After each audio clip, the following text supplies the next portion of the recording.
Caríssimos irmãos, queridas irmãs, hoje, dia 16 de janeiro, segunda-feira, da segunda semana do tempo comum. E é com muita alegria que convido você, convido sua família, para partilharmos juntos a palavra de Deus. Hoje, iremos refletir o Evangelho de Marcos, no capítulo 2, versículo do 18 ao 22. O Senhor esteja convosco, Ele está no meio de nós. Proclamação do Evangelho de Jesus Cristo, segundo Marcos. Glória a vós, Senhor. Naquele tempo, os discípulos de João Batista e os fariseus estavam jejuando. Então disseram a Jesus: por que os discípulos de João e os discípulos dos fariseus jejuam, e os teus discípulos não jejuam? Jesus respondeu: os convidados de um casamento poderiam, por acaso, fazer jejum enquanto o noivo está com ele? Enquanto o noivo está com ele, os convidados não podem jejuar. Mas vai chegar o tempo em que o noivo será tirado do meio deles. Aí então eles vão jejuar. Ninguém põe um remendo de pano novo numa roupa velha, porque o remendo novo repuxa o pano velho e o rasgão fica maior ainda. Ninguém põe vinho novo em odres velhos, porque o vinho novo arrebenta os odres velhos, e o vinho e os odres se perdem. Por isso, vinho novo em odres novos. Palavra da salvação, glória a vós, Senhor. Caros irmãos, queridas irmãs, o jejum caracterizava o tempo de espera, mas esse tempo já terminou.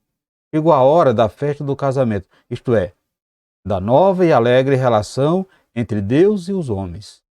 A atividade de Jesus mostra que o amor de Deus vem para salvar o homem concreto, não para manter as estruturas que suga o homem. A novidade rompe essas estruturas, simbolizadas pela roupa e os barris. Portanto, meus irmãos, minhas queridas irmãs, Jesus não veio para reformar, ele exige mudança radical.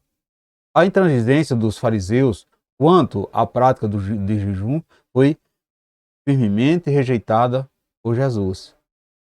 Então, para dar prova de piedade, certos fariseus e certos discípulos de João Batista exagerava na prática do jejum não obrigatórios.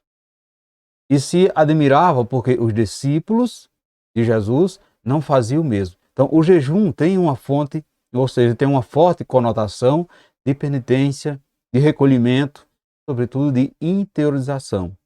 Em torno dessa prática, cria-se um clima especial que ajuda o jejum a atingir o seu objetivo, levar a pessoa a se tornar senhora de si mesmo, ou seja, dominar os seus instintos e suas paixões. Embora desejando que os discípulos tivessem autocontrole, Jesus preferia que em torno dele houvesse assim, amados irmãos e irmãs, um clima festivo, um clima de alegria. Então, neste evangelho, Jesus nos mostra que, para sabermos entender as coisas do alto, nós precisamos nos renovar. Nós precisamos ter uma nova visão sobre a realidade da vida. Tudo o que nós fazemos, forçado ou por obrigação, não tem utilidade em nós. E por isso não ajudará no nosso crescimento. O que adianta, amados irmãos e irmãs, jejuar por jejuar?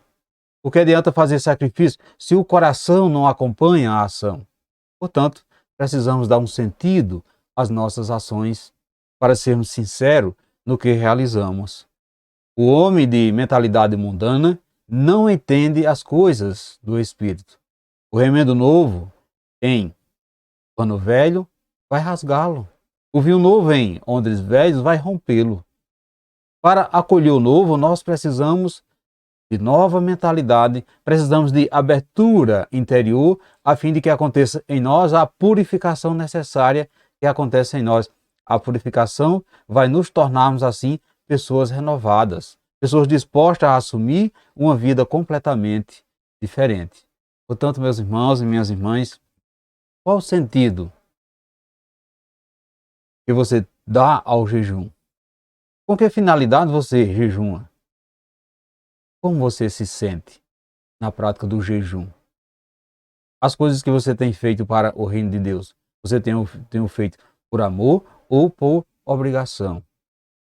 Meus irmãos e minhas irmãs, reflita isso no dia de hoje. Você tem um coração novo ou continua com os mesmos sentimentos de outrora?